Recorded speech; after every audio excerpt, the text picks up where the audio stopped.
வணக்கம்.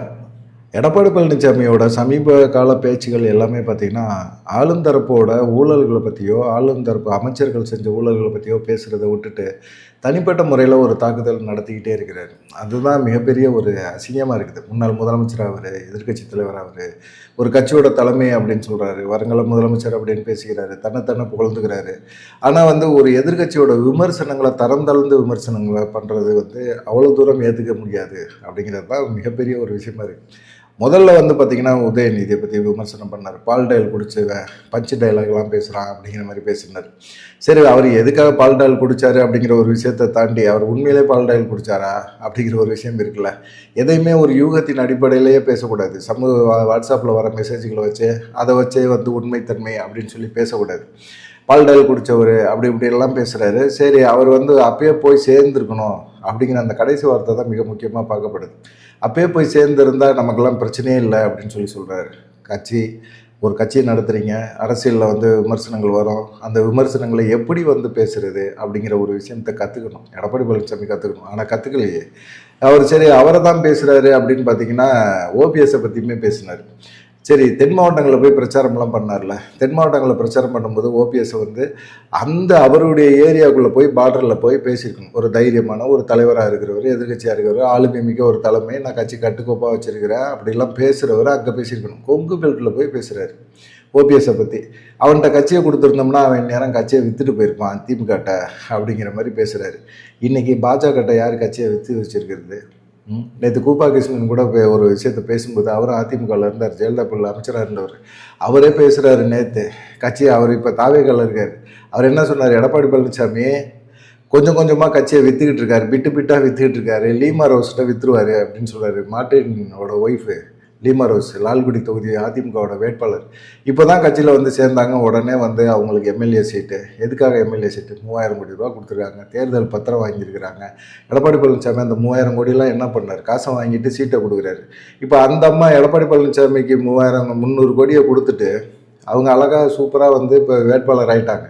ஜெயிக்கிறாங்களோ என்னவோ தெரியாது, ஆனால் ஜெயிக்கிறதுக்கான வாய்ப்பு கிடையாது. எல்லாமே வேட்பாளர் எல்லாம் வேர்வை சிந்தி அந்த தொகுதியில் போய் லால்குடி தொகுதியில் பிரச்சாரம் பண்ணிக்கிட்டு இருந்தா இந்த அம்மா ஃபுல் மேக்கப்பு, பவுன்சரு அப்படின்னு போயிட்டு, அதுவும் பிரச்சாரம் வேன்லாம் பார்த்தீங்கன்னா மேலே ஒரு கவர், வெயில் சுத்தமாக அடிக்கவே கூடாது அப்படிங்கிற மாதிரி போட்டு வச்சு, கீழேலாம் புஷ்ஷுன்னு இந்த அழகிய லைலா பாட்டுக்கு வரும்ல, அது போல் ஏர் கூலர்லாம் போட்டு செட் பண்ணி விட்டு பயங்கரமாக குழுன்னு அந்த அம்மா பிரச்சாரம் வேனை விட்டு கீழே இறங்குறதே கிடையாது. அது மேல்மட்டமாக போகுது. நான் இந்தியாவிலே லால்குடி தொகுதியை மிக உயர்ந்த நிலைமைக்கு கொண்டு போயிடுவேன் அப்படின்னு சொல்லிடுது. நேற்று கூப்பா கிருஷ்ணன் வச்சு கிளிகளே நிழிச்சிட்டார். இங்கே விவசாயம் தான், விவசாயம் செய்கிற மக்களோட உண்மையான பிரச்சனை என்ன அப்படிங்கிறது எனக்கு தெரியும். லீலா ரோஸுக்கு தெரியுமா? அவங்க லீலா ரோஸ் பாருங்கள், எடப்பாடி பழனிசாமிகிட்டேருந்து அதிமுக கைப்பற்றிடுவாங்க, ரொம்ப சீக்கிரத்தில் கைப்பற்றிடுவாங்க, அது நடக்கும் அப்படின்னு சொல்கிறாரு. இதை தான் அப்படி தான் எல்லாத்துக்குமே தோணுது. ஆனால் இவர் பிட்டாக கட்சியை விற்றுக்கிட்டு இருக்கிறவர். ஓபிஎஸ் திமுகட்ட கட்சியை விற்றுருவாராம். ஓபிஎஸ் திமுகவுக்கு போனது மிகப்பெரிய துரோகம் அப்படின்லாம் சொல்கிறார். யாருக்காக போனார்? நீங்கள் பண்ண டார்ச்சர். அவர் எவ்வளவோ போராடி பார்த்தார். பாஜக கொடுத்த நம்பிக்கையும் பொய்யா போச்சு. பாஜகட்டையும் நீங்கள் உள்ளடி வேலை பார்த்துட்டீங்க. பாஜக உட்கட்சி பிரச்சனையில் தலையிடக்கூடாதுன்னு சொல்லி அவங்கள ஒதுக்கி விட்டீங்க. அவங்க நினச்சிருந்தா ஓபிஎஸ்ஸை கட்சிக்குள்ளே திரும்ப சேர்த்துக்க முடியும். ஆனால் ஓபிஎஸ் வேணான்னு நினைக்கிறாங்க. செங்கோட்டையன் அது போல் போகிறாரு. செங்கோட்டையெல்லாம் நம்பிக்கை துரோகியா அவர் எடப்பாடி பழனிசாமிக்கு?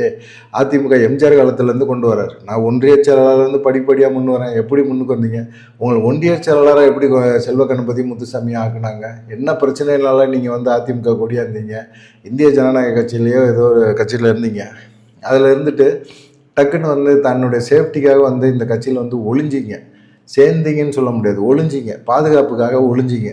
ஆனால் பாதுகாப்புக்காக ஒளிஞ்ச நீங்கள் எப்படியெல்லாம் செல்வ கணபதி முத்துசாமி எல்லாத்துக்கும் துரோகம் பண்ணி அப்படியே படிப்படியாக மேலே வந்தேன் அப்படின்னு சொல்கிறீங்கல்ல, அது ரொம்ப அசிங்கமாக இருக்குது. இப்போ செல்வ கணபதி திமுகவில் அமைச்சராக இருக்கிறார், முத்துசாமி அமைச்சராக இருக்கிறார். இதே போல் தான் ஓபிஎஸும். முத்துசாமி எப்படி அன்னைக்கு ஒழிச்சு விட்டீங்களோ அதே போல் இப்போ ஓபிஎஸை வெளிப்படையாக மக்கள் மத்தியில் தெரிகிற மாதிரி இது பண்ணீங்க. வாட்டர் பாட்டில் அவர் மேலே அடிச்சிங்க, அசிங்கமாக பேசுனீங்க, அவங்க குடும்பத்தை தரக்குறைவாக பேசுனீங்க. இதெல்லாம் உங்களுக்கு நேராக இந்த சம்பவங்கள்லாம் நடக்குது. உண்மையான ஒரு தலைவர், உண்மையான ஆளுமை மிக்க ஒரு நபர் அப்படின்னா உங்களுக்கு நேரம் ஓபிஎஸை தரக்குறைவாக பேசுகிறாங்களே, வாட்டர் பாட்டிலை விட்டு வீசுகிறாங்களே, அப்போல்லாம் எந்திரிச்சு மைக்கை பிடிச்சி பேசுகிறதுக்கு உங்களுக்கு எங்கே போச்சு? அப்போ நாகரிகம் எங்கே போச்சு? ஆளுமை எங்கே போச்சு? ஒன்றுமே இல்லையே. பதவி வேணும், அதிகாரம் வேணும், கட்சியை கைப்பற்றணும் அப்படிங்கிற ஒரு எண்ணம் மட்டும்தானே இருந்துச்சு. அப்படிப்பட்டவங்க ஓபிஎஸ் அவன் இவன் பேசுகிறத நீங்கள் தென் மாவட்டங்களில் ஓபிஎஸ் ஏரியாவில் பேசியிருக்கணும். இதை எதுக்கு சேலத்தில் போய் பேசுகிறீங்க? சேலத்தில் அவன் வந்து கட்சி கையில் இருந்துச்சுன்னா திமுக வித்துட்டு போயிருப்பான் அப்படின்னு எதுக்காக அந்த மாதிரி ஒரு தளர்ந்த ஒரு பேச்சை பேசுகிறீங்க? எடப்பாடி பழனிசாமி வந்து இனிமேல் ஓபிஎஸும் ஒருமையில் தான் பேச போகிறாரு. ஓபிஎஸும் பேச தான் செய்வார். சரி, இதை விட்டுருவோம். இந்த 2 விஷயங்களை விட்டுருவோம். ஓபிஎஸை பற்றி பேசினார். சசிகலா காலில் விழுந்தது வந்து நான் பெரியவங்கள்ட்ட ஆசீர்வாதம் வாங்குறேன் அப்படின்னு சொன்னார். சசிகலாட்ட பெரியவங்க ஆசீர்வாதம் வாங்கினேன், சரிப்பா உனக்கு ஒரு பதவியை முதலமைச்சர் பதவி கொடுத்தாங்க, சரி அவர்கிட்ட ஆசீர்வாதம் வாங்கினேன், ரைட்டு.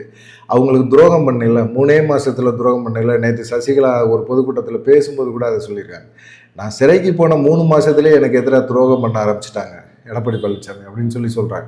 சிறையில் வச்சு என்னென்ன கொடுமைகள் பண்ணேன், சிறையிலேருந்து வர்றதுக்கு வெளியே வர்றதுக்கும் அவங்க கணவர் இறந்தப்போ வெளியே வந்து பார்க்குறதுக்குமே கொடுக்கப்பட்ட அழுத்தங்கள், எவ்வளவு அழுத்தங்கள், அதெல்லாம் வெளிப்படையாக அவங்க சசிகலா வந்து சொல்ல ஆரம்பித்தாங்க. இதெல்லாம் பார்க்கும்போது எடப்பாடி பழனிசாமி என்னவோ பெரிய ஒரு நம்பிக்கையான ஒரு நபர் மாதிரி மக்கள் வந்து அவர் சொல்கிறதெல்லாம் ஏற்றுக்குவாங்க அப்படின்லாம் நினைக்கிறாரு.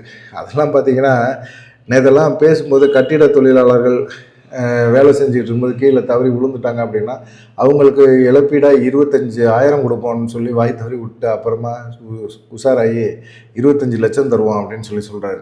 இதெல்லாம் சாத்தியப்படுத்த முடியுமா? அவங்களுக்கு ஒரு நலவாரி அமைச்சு அவங்களுக்கான ஒரு இதை ஃபண்டை கொடுத்து அதன் மூலமாக அவங்களுக்கான தேவைகளை வந்து நிவர்த்தி பண்ணுறேன் அப்படின்னு சொன்னால் அதை ஏற்றுக்கலாம். 10,000 பணம் தரேன், வாஷிங் மிஷின் தரேன், எல்லாமே தரேன், வாங்கிக்கங்க, பிடிங்க, தூக்கிட்டு போங்க. என்னதான் நடக்குது இங்கே? தமிழ்நாட்டில் ஒரு வளர்ச்சி திட்ட பணிகளை எதுவுமே செய்ய விடாமல் வட மாநிலங்கள் போல் மக்களை வந்து முட்டாளாக்குறது, டம்மியாக்குறது அப்படின்னு சொல்லி பேசிக்கிட்டு இருக்கீங்க.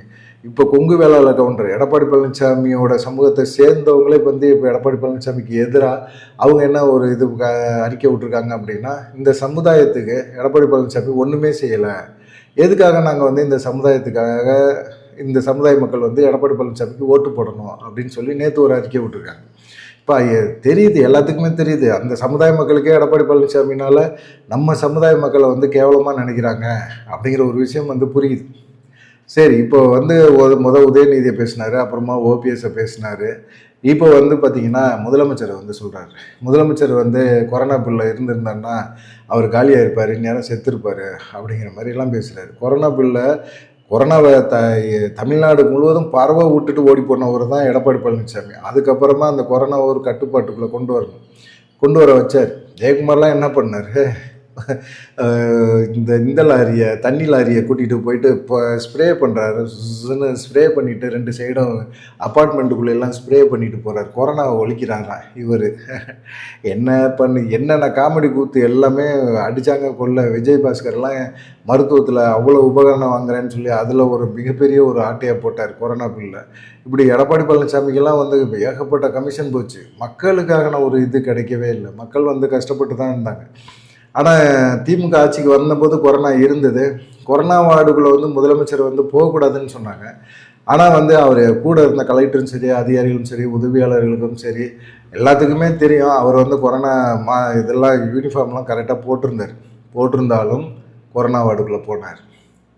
மக்களுக்காக போனேன் அப்படின்னு சொல்கிறாரு. மக்களுக்காக போனேன், மக்கள் பாதிக்கப்பட்டு கிடக்குறாங்க, அவங்கள பார்க்கணும், நான் போனேன், எனக்கு அந்த தைரியம் இருக்குது. 23 வயசில் மிசாவில் உள்ளே போனவன் நான். இது மாதிரி வந்து விஷயங்கள் எல்லாம் தில்ல ஹேண்டில் பண்ண எனக்கு தெரியும் அப்படின்னு சொல்லிட்டு எடப்பாடி பழனிசாமி பதில் சொல்கிறார். எடப்பாடி பழனிசாமி நான் கொரோனாவுக்கு பயந்து வெளியே வரல, கொரோனா காலகட்டத்தில் இருந்திருந்தான்னா அவர் போய் சேர்ந்திருப்பார், செத்து போயிருப்பார் அப்படின்னு பேசுகிறார். இந்த பேச்செல்லாம் இப்படி அநாகரிகமான ஒரு பேச்சாக இருக்குது எடப்பாடி பழனிசாமிகிட்ட. ஒரு எதிர்கட்சி தலைவருக்கான ஒரு பேச்சு இல்லை, ஒரு முன்னாள் முதலமைச்சரோட பேச்சு மாதிரியே தெரியல. இது ஒரு 4ஆம் தர கட்ட ஒரு பேச்சாளர் மாதிரி தெரியுது. திமுகவில் கிருஷ்ணமூர்த்தின்னு ஒருத்தருக்கால அவர் மாதிரி பேச்சு மாதிரி இருக்குது. இப்படியெல்லாம் பேசலாமா? கொஞ்சம் கூட அசிங்கம் இல்லையா அப்படின்னு சொல்லிட்டு அந்த கொரோனா வார்டுக்குள்ளே அவர் போனான்னு சொல்லிட்டு அவருடைய மனைவி துர்கா ஸ்டாலினே கிட்டத்தட்ட 1 வாரம் பேசலை அப்படின்னு சொல்லி நேற்று வந்து விழுப்புரம் கூட்டத்தில் வந்து பேசினார். சரி, இதெல்லாம் பேசிட்டு போகிறாரு. அப்புறமா எடப்பாடி பழனிசாமிக்கும் விஜய்க்கும் ஒரு அண்டர்ஸ்டாண்டிங் இருக்குது அப்படின்னு சொல்லி ஒரு விஷயத்தை வந்து இப்போது பேச ஆரம்பிக்கிறாங்க. என்ன பேச ஆரம்பிக்கிறாங்க அப்படின்னா, விஜய் எடுத்து வந்து அருண்குமார் அப்படின்னு சொல்லி ஒரு வேட்பாளரை செங்கோட்டையன் போடுறாரு. செங்கோட்டையன் வந்து சொன்னார், அருண்குமார் வந்து எடப்பாடி பழனிசாமி ஜெயிக்கிறது ரொம்ப கஷ்டம், அருண்குமார் ஜெயிச்சிருவார், அருண்குமாருக்கு அந்த பகுதியில் செல்வாக்கு அதிகம் அப்படின்னு சொல்லிட்டு செங்கோட்டையன் கட்டுப்பாட்டில் இருக்கிற அந்த தொகுதியில் செங்கோட்டையன் வந்து ஒரு வேட்பாளர் நிறுத்துறாரு அப்படின்னா எவ்வளோ ஸ்ட்ராங்காக நிறுத்தியிருப்பார். அவர் வந்து நிறுத்தின அந்த வேட்பாளரை வேட்பு மனுலையும் குளறுபடி. சரி, வேட்பு மனு சரி பண்ணுறதுக்காக நான் செய்கிறேன், ஆவணங்களை எடுத்துகிட்டு வரேன்னு சொல்லி போனவர் ஆள் எஸ்கேப்பு. எடப்பாடி பழனிசாமி தரப்பு கடத்திட்டு போயிட்டாங்களா அப்படிங்கிற மாதிரி இருக்குது. சரி, நேற்று திருநெல்வேலி தூத்துக்குடியிலலாம் விஜய் பேசினார். விஜய் பேசினவர் திமுகவை அட்டாக் பண்ணுறாரு, பாஜக கொள்கை எதிரிங்கிறாரு. ஆனால் வந்து எடப்பாடி பழனிசாமியை பற்றி பெருசாகவே பேசலை. அப்போ வந்து விஜய் எடப்பாடி பழனிசாமி ஒரு ரகசிய கூட்டணி வச்சுருக்காங்களா அப்படிங்கிற மாதிரி தோணுது. உண்மையிலே விஜய் தான் வந்து சொல்லி அருண்குமாரை வந்து நீ வேட்புமனு தாக்கல் பண்ணுவேன்னா நீ அப்படியே போயிடு அப்படிங்கிற மாதிரி சொல்லிட்டாங்களா, நான் உனக்கு விட்டு தரேன், நீ எனக்கு விட்டு கொடு அப்படிங்கிற மாதிரி விஜயும் எடப்பாடி பழனிசாமியும் ஒரு டீம் போட்டாங்களா, ஒரு கூட்டணி போட்டாங்களா, பாஜக வந்து எதுக்குற மாதிரி எதுக்குறேன் அப்படிங்கிற மாதிரி ஒரு எண்ணத்தோட விஜய் செயல்படுறாரா, ரகசியமாக செயல்படுறாரா? எடப்பாடி பழனிசாமி விஜய்க்கும் ஒரு ரகசிய கூட்டணி ஒப்பந்தம் இருக்குது. ஒருவேளை தொங்கு சட்டமன்ற தேர்தல் வந்துச்சு, சட்டசபை அமைய ஒரு சூழ்நிலை வந்துச்சு அப்படின்னா எடப்பாடி பழனிசாமியை விஜய் ஆதரிக்கிறதுக்கான ஒரு வேலை இருக்குது, ஒரு டீல் இருக்குது, பாஜகவோட பிளான் பி இருக்குது அப்படிங்கிற மாதிரிலாம் பேசுகிறாங்க. என்ன பண்ணுறதுன்னே தெரியல. அதே போல் வந்து பார்த்திங்கன்னா 2 இதில் வந்து இவர் வந்து எடப்பாடி பழனிசாமி ஒரு டம்மி வேட்பாளர் தான் போட்டிருக்கிறார். பெரம்பூரில் வந்து அவர் வந்து எடப்பாடி பழனிசாமி விஜய் போட்டி போடுறாரு அப்படின்னா அந்த தொகுதியில் அதிமுகவில் ஒரு வலுவான வேட்பாளரை போடணும், போடலை. அதிமுகவில் வலுவான வேட்பாளரை அவர் போடவே இல்லை.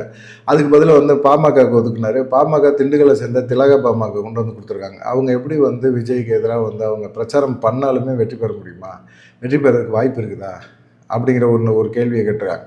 ஏன் வந்து இப்போ அதிமுக வந்து இப்படி விட்டு கொடுக்குது? அதே போல் திருச்சி கிழக்கு தொகுதியிலையும் விஜய் போட்டி போடுறாரு. அப்படிங்கும்போது அந்த இடத்துல திமுக இனிக்கு ரஜினி நிப்பாட்டி இருக்கு.